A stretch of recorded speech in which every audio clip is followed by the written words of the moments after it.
Hello friends, मैं संध्या आप सभी के स्वागत करती हूँ स्टडी करिकुलम में।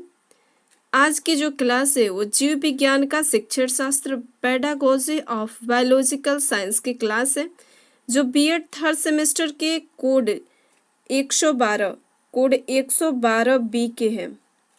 ध्यान रख दीजिएगा कि कोड जो है वो 112 बी है।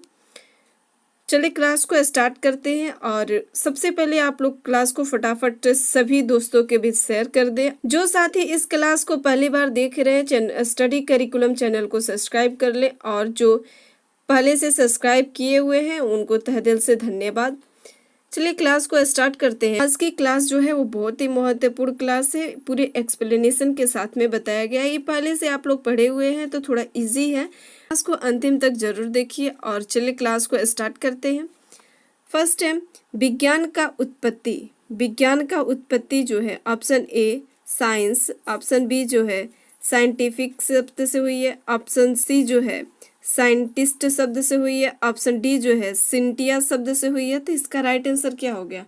विज्ञान शब्द का जो उत्पत्ति है वो किससे हुई है? तो सिंटिया शब्द से हुई है। और सिंटिया किस भाषा का है? तो ये भी क्वेश्चन पूछ सकता है कि सिंटिया जो है वो किस भाषा का है? तो लैटिन भाषा की है। लैटिन भाषा की है। लैटिन भाषा के शब्द से ही सिंटिया शब्द की उत्पत्ति हुई है।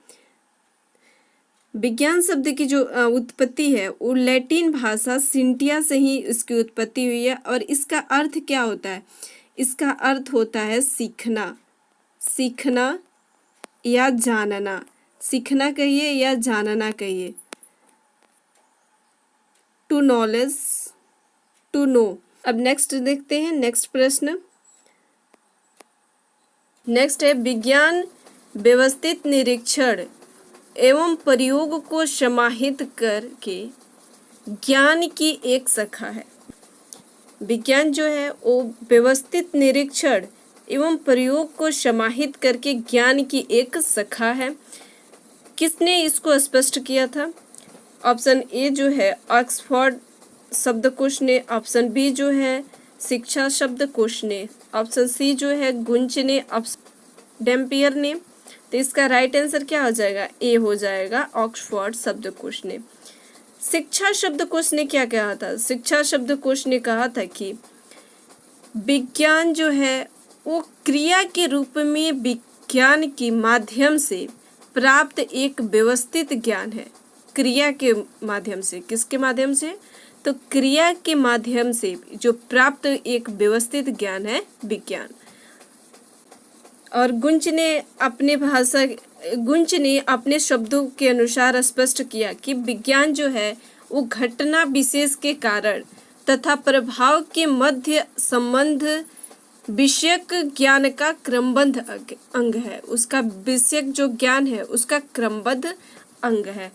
और डैम्पियर के अनुसार विज्ञान की प्रकृति जो होती है वो घटनाओं के व्यवस्थित ज्ञान, जो भी घटना है उसके व्यवस्थित ज्ञान और अवधारणा, जिसमें ये घटनाएं जो होती हैं वो व्यक्त की जाती है। जो भी घटनाएं होती हैं उनको व्यक्त की जाती हैं। इनके माध्यम से संबंधों के विवेकपूर्ण अध्ययन के रूप में परिभाषित किया जाता है। और इन्हीं के माध्यम से इनके जो भी संबंध है उनके विवेकपूर्ण अध्ययन के रूप में परिभाषित की जाती है। किसके अनुसार? तो डैम्पियर के अनुसार। और भी परिभाषाएं विज्ञान के संबंध में दिए हैं तो देख लेते हैं। कोलंबिया एनसाइक्लोपीडिया ने अपने शब्दों में विज्ञान को स्पष्ट किया है। विज्ञान सामान्य प्रयोगों में, विज्ञान जो है वो सामान्य प्रयोगों में प्राकृतिक घटनाओं तथा सीमित एवं संचित तथा क्रमबद्ध ज्ञान है। संचित तथा क्रमबद्ध ज्ञान है। विज्ञान की प्रगति न केवल तथ्यों के संचय द्वारा वरन वैज्ञानिक दृष्टिकोण और वैज्ञानिक विधियों के उद्गमन द्वारा निहित की जाती है। कोलंबिया एनसाइक्लोपीडिया के अनुसार इन्होंने बताया कि जो विज्ञान है वह केवल संचित एवं क्रमबद्ध ज्ञान से ही नहीं, केवल तथ्यों को संचय करके ही नहीं किया जा सकता है।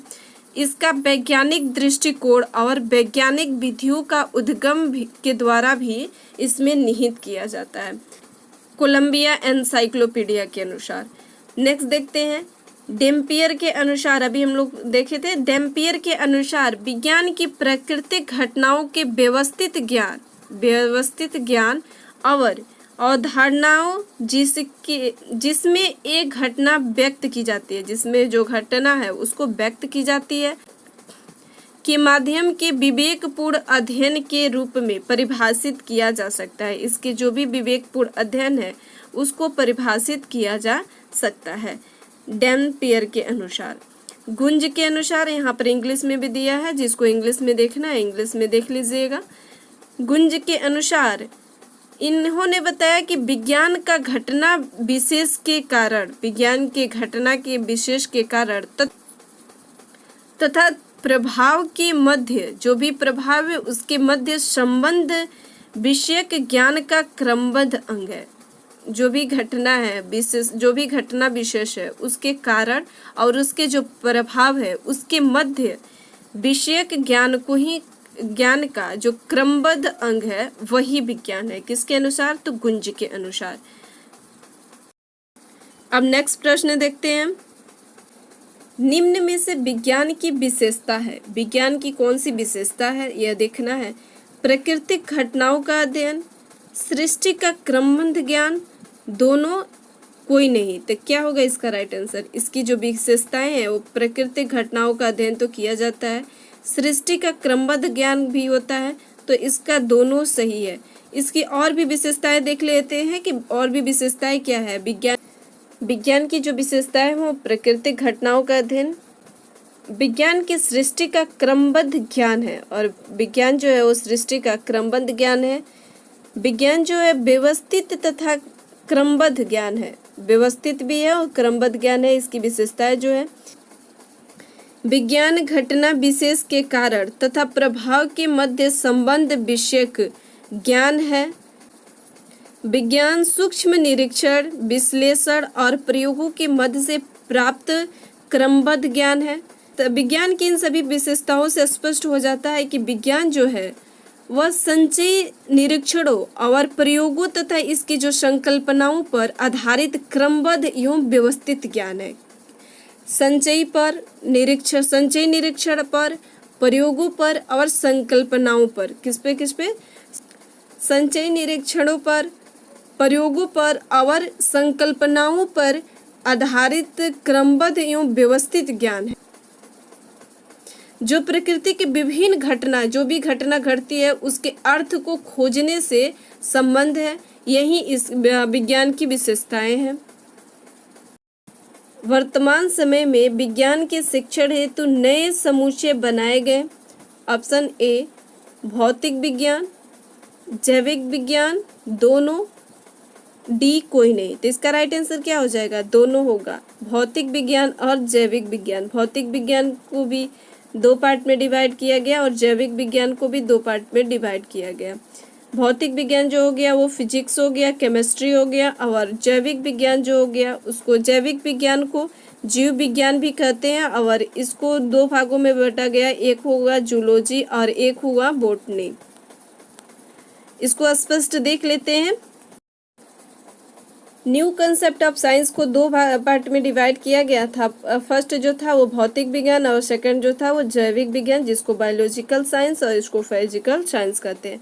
और फिजिकल साइंस जो था वो 2 पार्ट में डिवाइड हुआ, एक तो भौतिकी, एक रसायन विज्ञान। ठीक है, भौतिक विज्ञान जो है वो भौतिक विज्ञान के समूह में विज्ञान की उस शाखाओं को सम्मिलित किया जाता है जो निर्जीव वस्तुओं के अध्ययन से संबंधित हो, जो निर्जीव वस्तुओं के अध्ययन से संबंधित हो। यहाँ पर सजीव नहीं, यहाँ पर निर्जीव वस्तुओं को से संबंधित हो, भौतिक विज्ञान में अध्ययन किया जाता है। और जैविक विज्ञान जो है वो, जैविक विज्ञान जो है वो सजीव वस्तुओं से संबंधित हो।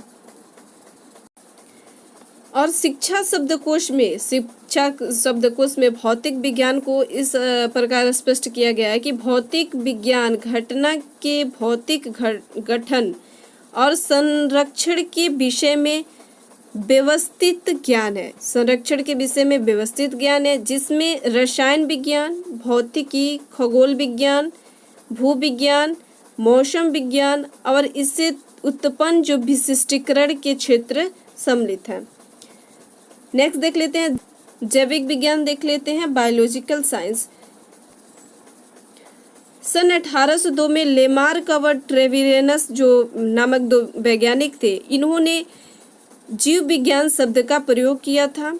किसके संबंध में? तो जीवधारियों के अध्ययन के संबंधित जो विज्ञान की शाखा है, इसके लिए जीव विज्ञान शब्द का प्रयोग किया था।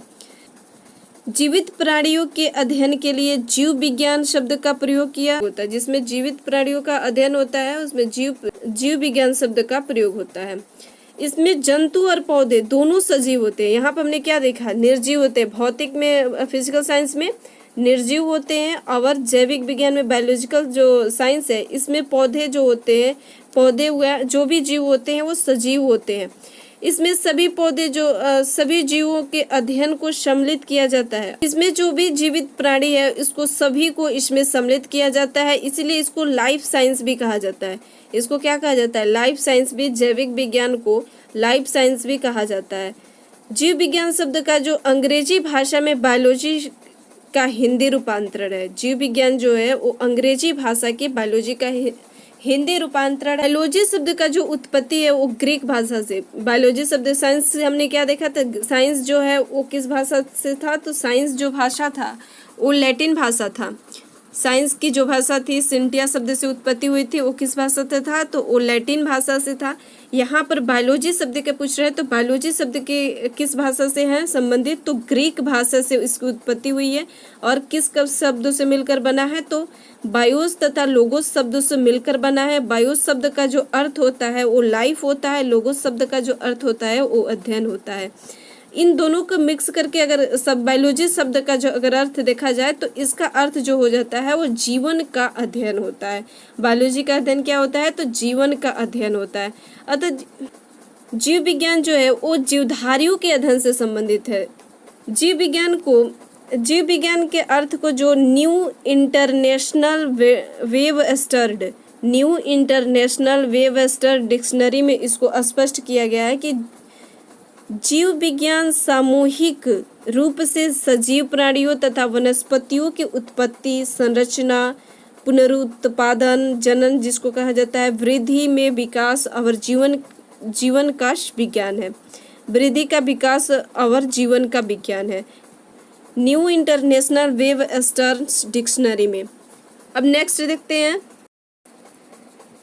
जूलॉजी का अर्थ है। जूलॉजी जो है अभी हमने देखा कि बायोलॉजिकल साइंस के से संबंधित है। बायोलॉजिकल साइंस के एक पार्ट है। जूलॉजी का जो अर्थ है वो किससे संबंधित है? जंतु का अध्ययन, वनस्पति का अध्ययन, दोनों, कोई नहीं। तो इसका राइट आंसर क्या हो जाएगा कि जंतु का अध्ययन। किससे संबंधित है? तो जंतु का अध्ययन से संबंधित है। जूलॉजी का हिंदी रूपांतरण जो होता है वो जंतु विज्ञान है। क्या है? तो जंतु विज्ञान है। जंतु विज्ञान है। जूलॉजी जो है वो ग्रीक के दो शब्दों से मिलकर बना है। किस शब्द से? तो ग्रीक के दो शब्दों से। ग्रीक भाषा किस भाषा से है रिलेटेड? इसकी उत्पत्ति जो हुई है वो ग्रीक भाषा से हुई है। और कौन से दो शब्दों से मिलकर? कौन कौन से? एक जोन और एक लोगो से मिलकर बने हैं। लोगोस। जोन का अर्थ होता है जंतु, लोगोस का अर्थ होता है अध्ययन, स्टडी। जूलॉजी के फादर किसको कहा जाता है? तो अरस्तु को जूलॉजी के फादर कहा जाता है। जूलॉजी के फादर अरस्तु को कहा जाता है। जूलॉजी की प्रमुख शाखाएं देख लेते हैं कि इसकी प्रमुख शाखाएं कौन कौन सी है। जूलॉजी के कई उपखंडों में इसको बांटा गया है। फर्स्ट जो है पारिस्थितिकी, जिसको इंग्लिश में इकोलॉजी कहते हैं। इकोलॉजी में सजीव तथा निर्जीव वातावरण में जीवों का अध्ययन किया जाता है। सजीवों का और निर्जीवों का दोनों का वातावरण में जीव के जो है उसका अध्ययन किया जाता है। किसमें? पारिस्थितिकी में, इकोलॉजी में। आकारिकी जिसको मार्फोलॉजी कहते हैं। मार्फोलॉजी में आकृति, माप, रंग, बाह्य लक्षणों का अध्ययन किया जाता है। शारीरिकी में एंटोमी जिसको बोलते हैं शरीर का तथा इसके अंगों का विच्छेदन करते हैं। शरीर का तथा इसके जो भी अंग है उसको विच्छेदन करते हैं। तंत्रिका विभाजन, न्यूरोलॉजी, तंत्रिका तंत्र का अध्ययन किया जाता है। इसमें जो है तंत्रिका तंत्र का अध्ययन किया जाता है। पेशी तंत्र का अध्ययन जिसको सर्कोलॉजी या माइकोलॉजी भी कहा जाता है। सर्कोलॉजी या माइकोलॉजी भी कहा जाता है पेशी तंत्र का अध्ययन को। रुधिर विज्ञान जिसको हेमेटोलॉजी कहा जाता है और ये रुधिर और रुधिर से संबंधित जितने भी रोग होते हैं उसके अध्ययन इसमें किया जाता है। किसमें? तो हेमेटोलॉजी में। स्थिति विज्ञान और स्थिति विज्ञान इसको स्टियोलॉजी बोला जाता है। कंकाल तंत्र का अध्ययन किया जाता है। कंकाल तंत्र का अध्ययन किसमें किया जाता है? तो अस्थि विज्ञान में किया जाता है। दंत का अध्ययन किया जाता है दंत विज्ञान में जिसको ओडोंटोलॉजी बोला जाता है इंग्लिश में। और भी है अंत जंतु विज्ञान की जो शाखा है वो अंतःस्राव की विज्ञान। शारीरिक विज्ञान जिसको इंग्लिश में फिजियोलॉजी कहा जाता है। शरीर के विभिन्न भागों का कार्य इसमें के कार्य जो है उसका अध्ययन किया जाता है शारीरिकी विज्ञान में। त्वचा संबंधी विज्ञान जिसको डर्मेटोलॉजी बोला जाता है। त्वचा तथा इससे जो भी रोग है इससे संबंधित जो भी रोग है उसका अध्ययन किया जाता है। भ्रूण विज्ञान एम्ब्रियोलॉजी, भ्रूण परिवर्धन का अध्ययन इसमें किया जाता है। जीव जाति के नामांकन तथा इसका वर्गीकरण का अध्ययन जो है वो वर्गीकी में किया जाता है, टैक्सोनॉमी में। ये सभी हम लोग बीएससी में पढ़े हुए हैं। क्लास को अंतिम तक देखिए। नेक्स्ट उद्विकास इवोल्यूशन, जातियों के उद्भव। जीवाश्म विज्ञान जो इसमें जीवाश्मों का अध्ययन किया जाता है। आनुवांशिक विज्ञान में जेनेटिक्स में जीवों के आनुवांशिकता के लक्षणों का अध्ययन किया जाता है। पृथ्वी पर जंतुओं का वितरण का अध्ययन जो होता है प्राणी भूगोल में किया जाता है। जू जियोग्राफी में किया जाता है। कीट विज्ञान में किसका अध्ययन किया जाता है? तो कीटों का अध्ययन किया जाता है जिसको एंटोमोलॉजी कहा जाता है। मानव विज्ञान एंथ्रोपोलॉजी, मानव जाति का अध्ययन किया जाता है। एंथ्रोपोलॉजी में मानव जाति का अध्ययन किया जाता है। मत्स्य की फिशरी जिसमें मत्स्य उद्योग के लिए मछली पालन तथा इसके विक्रय का अध्ययन किया जाता है जिसको मत्स्यिकी कहा जाता है। इसमें मछली पालन विक्रय का अध्ययन जो किया जाता है वो मत्स्यिकी पालन में किया जाता है। नेक्स्ट अब देख लेते हैं। यहाँ पर प्रश्न पूछ रहा है कि जंतु विज्ञान की शाखाएं हैं। जंतु विज्ञान की कौन सी शाखाएं हैं? हमने अभी पढ़ा कि दंत विज्ञान, वर्गीकी, कीट विज्ञान, उपरोक्त सभी। तो इसका राइट आंसर क्या हो जाएगा? उपरोक्त सभी हो जाएगा। नेक्स्ट देखते हैं वनस्पति विज्ञान का अध्ययन किसमें किया जाता है। वनस्पति विज्ञान जो है इसका अध्ययन किसमें किया जाता है? ऑप्शन ए है जंतु विज्ञान में, ऑप्शन बी है वनस्पति विज्ञान में, ऑप्शन सी है भौतिक विज्ञान में, ऑप्शन डी है कीट विज्ञान में। तो इसका अध्ययन किसमें किया जाता है? वनस्पति विज्ञान के अध्ययन जो है वो वनस्पति में किया जाता है। वनस्पति विज्ञान को इंग्लिश में बोटनी कहते हैं, ये सभी को पता होगा। बोटनी जो है वो ग्रीक भाषा है, अभी ग्रीक भाषा से इसकी उत्पत्ति हुई है। ग्रीक भाषा से इसकी उत्पत्ति हुई है। बोटनी शब्द जो है वो ग्रीक भाषा बोटेन से हुई है जिसका अर्थ होता है शाक। जिसका अर्थ क्या होता है? शाक होता है, या इसको पौधा कहते हैं, शाक या पौधा। ठीक। वनस्पति विज्ञान को फादर किसको कहा जाता है? तो वनस्पति विज्ञान के फादर थियोफ्रास्टस को कहा जाता है। थियोफ्रास्टस को कहा जाता है। वनस्पति विज्ञान जो है वो जीव विज्ञान की वह शाखा है जिसमें पौधे के जो है वो उसकी संरचना, उसके कार्य, उसकी वर्ग की आदि का अध्ययन इसमें किया जाता है। वनस्पति विज्ञान की शाखाएं देख लेते हैं कि वनस्पति विज्ञान की कौन कौन सी शाखा है। वनस्पति विज्ञान के क्षेत्रीय शाखाएं, इसकी जो शाखाएं हैं scope and branch of botany. First जो है आकृति विज्ञान। आकृति विज्ञान एक्सटर्नल मार्फोलॉजी जिसको कहा जाता है, इसके अंतर्गत पौधे के बाह्य आकार और इसकी बाह्य संरचना का अध्ययन करते हैं। शारीरिकी, एंटोनॉमी, उसमें भी शारीरिकी अध्ययन किया जाता था। एंटोनॉमी इसमें पौधों की संपूर्ण आंतरिक संरचना का अध्ययन किया जाता है। उत्तक विज्ञान, जिसको हिस्टोलॉजी कहा जाता है, उत्तकों का अध्ययन इसमें किया जाता है। कोशिकाओं का अध्ययन किस में किया जाता है, तो साइटोलॉजी में किया जाता है कोशिकाओं का अध्ययन। पादप शारीरिक विज्ञान, प्लांट फिजियोलॉजी जो है, इस उपशाखा में जैविक क्रियाओं का अध्ययन किया जाता है। टैक्सोनॉमी में किसका अध्ययन किया जाता है, तो पौधे के वर्गीकी का अध्ययन किया जाता है। इकोलॉजी में इसके अंतर्गत पौधे का वातावरण का प्रभाव जो है, इसका अध्ययन किया जाता है। पौधे का वातावरण के जो प्रभाव जो है, इसका अध्ययन किया जाता है इकोलॉजी में। नेक्स्ट है प्लांट जियोग्राफी, पादप भूगोल जो है, प्लांट जियोग्राफी, इसमें जो अध्ययन किया जाता है, इस उपशाखा में भूमंडल के विभिन्न भागों में पौधों के वितरण या उनके कारणों का, इनके जो भी कारण है, इसका अध्ययन किया जाता है। किसका, भूमंडल के विभिन्न भागों में पौधों के वितरण एवं उनके जो कारण है, उसका अध्ययन किस में किया जाता है, तो पादप भूगोल में इसका अध्ययन किया जाता है। इस प्रकार जंतु विज्ञान की तरह भी वनस्पति विज्ञान के भी अनेक शाखाएं हैं। अब मिलते हैं हम लोग नेक्स्ट क्लास में। आपको क्लास कैसे लगे नीचे कमेंट बॉक्स में ज़रूर बताइए। अपने दोस्तों के बीच इस क्लास को शेयर करिए। आपके पास जितने भी ग्रुप है, सभी ग्रुप में इस क्लास को शेयर करिए। मिलते हैं अब हम लोग नेक्स्ट क्लास में।